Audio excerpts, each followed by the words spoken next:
À l'issue du sommet de l'inclusion économique qui a eu lieu en novembre 2022, on s'est fixé un défi collectif d'aller chercher en fait un modèle qui nous permette de placer plus de 100 000 jeunes par an.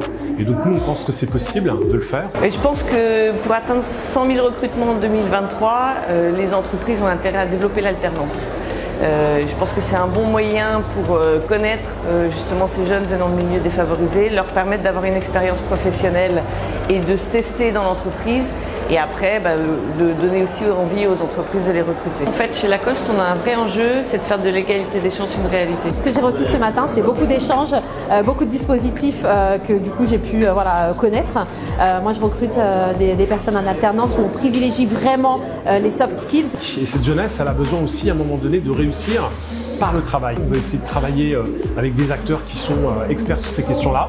L'inclusion économique pour Auchan, c'est quelque chose d'essentiel pour renouveler notre projet humain et aussi pour mobiliser à la fois en interne et puis toutes nos parties prenantes sur cette dimension qui nous permettra d'accueillir et d'offrir de beaux parcours à toutes les compétences qui vivent dans nos quartiers d'implantation. On a 600 magasins en France et autour de ces 600 magasins, il y a des milliers de talents que l'on souhaite intégrer, accueillir et faire progresser. Moi, l'inclusion économique, je pense que c'est aussi une richesse pour les entreprises.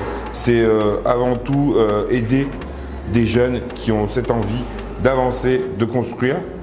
Il y a des vraies possibilités, il y a des choses qui changent, il y a des choses qui émergent et je pense que c'est comme ça qu'on avance en fait.